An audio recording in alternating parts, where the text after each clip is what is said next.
கல்லறை, ஐஸ்வர்யவானின் கல்லறை. துன்மார்க்கரோடே அவருடைய பிரேத குழியை நியமித்தார்கள். ஆனாலும் அவர் மரித்த போது ஐஸ்வர்யவானோடே இருந்தார்.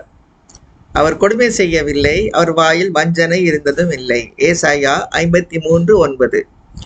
சாயங்காலமான போது இயேசுவுக்கு சீஷனும் ஐசுவரியவானுமாயிருந்த யோசேப்பு என்னும் பெயர் கொண்ட அரிமத்தியா ஊரானாகிய ஒரு மனுஷன் வந்து பிலாத்துவினிடத்தில் போய் இயேசுவின் சரீரத்தை கேட்டான். அப்பொழுது சரீரத்தை கொடுக்கும்படி பிலாத்து கட்டளையிட்டான். யோசேப்பு அந்த சரீரத்தை எடுத்து தூயதான ஒரு மெல்லிய துப்பட்டியிலே சுற்றி தான் கண்மலையில் வெட்டி இருந்த தன்னுடைய புதிய கல்லறையிலே அதை வைத்து கல்லறையின் வாசலில் ஒரு பெரிய கல்லை புரட்டி வைத்து போனான். மத்தேயு 27:57-60 வரை.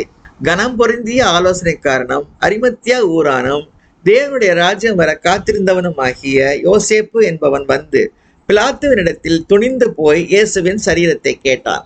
அவர் இத்தனை சீக்கிரத்தில் மரித்து போனாரா என்று பிலாத்து ஆச்சரியப்பட்டு 100க்கு அதிபதியை அழைப்பித்து, அவர் இதற்குள்ளே மரித்தது நிச்சயமா என்று கேட்டான். 100க்கு அதிபதியினாலே அதை அறிந்து கொண்ட பின்பு சரீரத்தை யோசேப்பினிடத்தில் கொடுத்தான். மார்க்கு 15:43-46 வரை.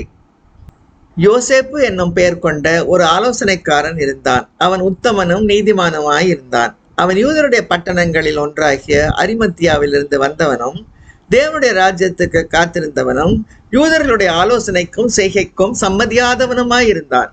அவன் பிலாத்துவினிடத்தில் போய் இயேசுவின் சரீரத்தை கேட்டு அதை இறக்கி மெல்லிய துப்பட்டியிலே சுற்றி கண்மலையில் வெட்டப்பட்டதுமாய் ஒரு காலம் ஒருவனும் வைக்கப்படாததுமாய் இருந்த ஒரு கல்லறையிலே வைத்தான். லூக்கா 23:50-53 வரை. இவைகளுக்கு பின்பு அரிமத்தியா ஊரானும் யூதருக்கு பயந்ததினால் இயேசுவுக்கு அந்தரங்க சீஷனுமாக்கிய யோசேப்பு இயேசுவின் சரீரத்தை எடுத்துக்கொண்டு போகும்படி பிலாத்துவினிடத்தில் உத்தரவு கேட்டான். பிலாத்து உத்தரவு கொடுத்தான். ஆகையால் அவன் வந்து இயேசுவின் சரீரத்தை எடுத்துக்கொண்டு போனான். ஆரம்பத்திலே ஒரு ராத்திரியில் இயேசுவினிடத்தில் வந்திருந்த நிக்கோதேமு என்பவன் வெள்ளை போளமும் கரிய போளமும் கலந்து ஏறக்குறைய 100 ராத்தல் கொண்டு வந்தான்.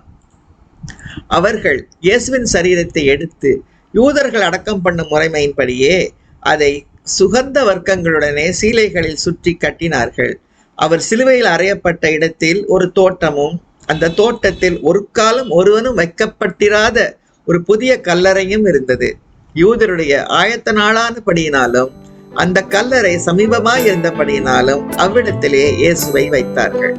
யோவான் 19:38-42 வரை.